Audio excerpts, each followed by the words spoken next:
We are going to make a bifold wallet today. It is called a bifold wallet because it has two sections and it is folded in half. I will be using the scrap leather for making the folders for cash and card slots. I have paid on an online auction €15 or $16 for 3 kilograms of scrap leather, so this leather comes almost free of charge. For the wallet cover, I will be using this red maroon leather with the snake pattern that I had around for ages and had no idea what to use it for. So we start with the wallet template. These templates can be found online free of charge in the PDF format. You need to print the template, and also a good idea would be to glue it to cardboard so you can later reuse it again. We start by cutting the leather according to our wallet template. First, I will be cutting out the leather for the currency compartment. We would also need that decorative wallet cover with that interesting snakeskin pattern. Next, we would need to cut out all the elements that will make our credit card slots. This wallet will only have 2 credit card slot sections without any coin pockets. One reason being, I don't like piling up coins in my wallet, it becomes heavy over time. And the other, this template is the easiest one to start with. And we are done cutting out our wallet elements. I imagine it is not easy to visualize what goes where now, but it will all be clear pretty soon. We will start assembling all the wallet parts by gluing the decorative wallet cover to another piece of scrap leather. Spread the glue onto the leather, wait for a few minutes for the glue to become sticky, and then place it over another piece of leather. Press it with something heavy and wait for the glue to dry. By using a craft knife or a scalpel knife, cut out your wallet cover sheet. With a simple brush, you can even find in supermarkets, and some leather dye, I will be painting all my wallet elements. The idea is that this dark brown color will go well with that red maroon wallet cover. You will have to repeat this process at least 2 times, so that the color becomes uniform.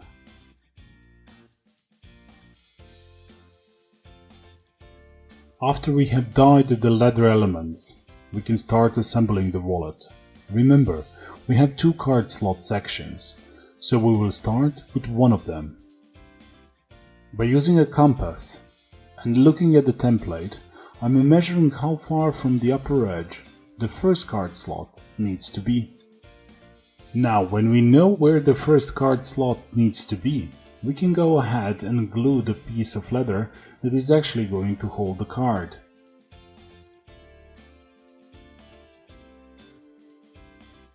With the chisel tool, we are going to make some holes in the leather.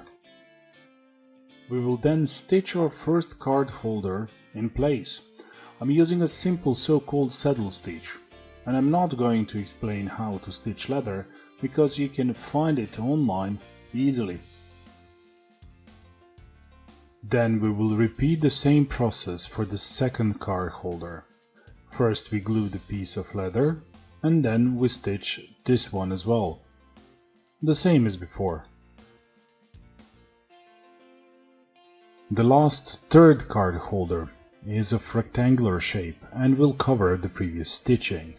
So we proceed by gluing the final piece of leather to our finished card holder section of the wallet.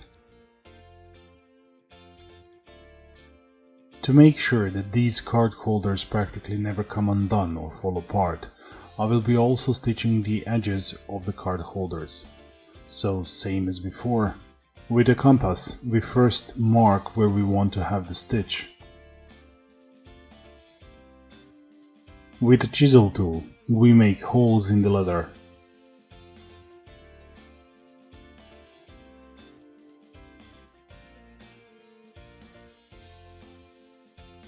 And we stitch everything as before, by using the saddle stitch.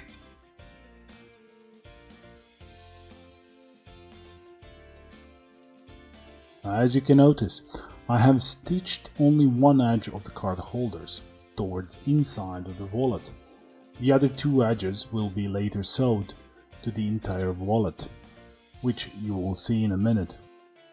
But first, we have to glue our card holders to the inner side of the wallet's currency compartment.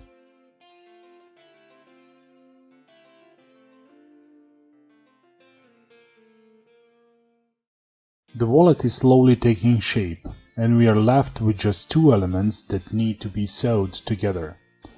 In order to do so, we again do the same things.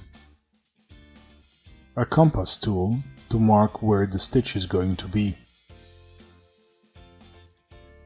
With a chisel tool, we mark where the holes are going to be, but this time, because there are too many layers of leather stacked together, I will be using a drill to make the holes.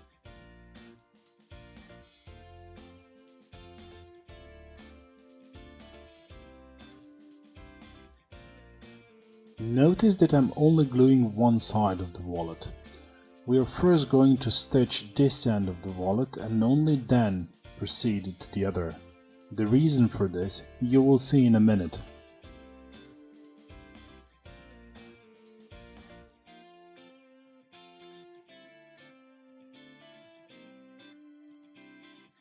The outer wallet layer needs to be longer than the inner piece, and here I'm measuring what is the right length of the outer layer.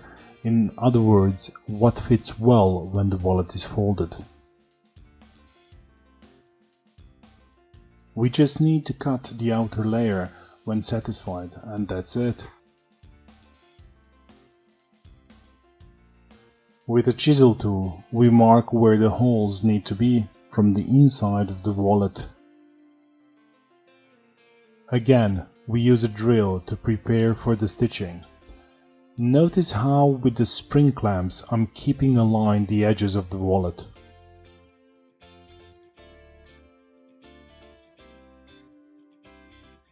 Finally, we can stitch the other part of the wallet.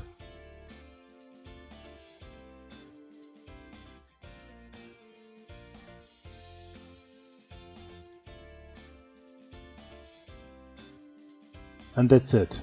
Took a while, but in the end it was not so difficult. Now I'll have a wallet I will proudly show around, and practically no one would believe me I made this. There are two things I also want to mention. I have no experience working with leather. All I have ever done is on my YouTube channel. And second, all the tools used and much more was part of a toolkit I found online for like 20 bucks. So you don't have an excuse for not trying out something similar.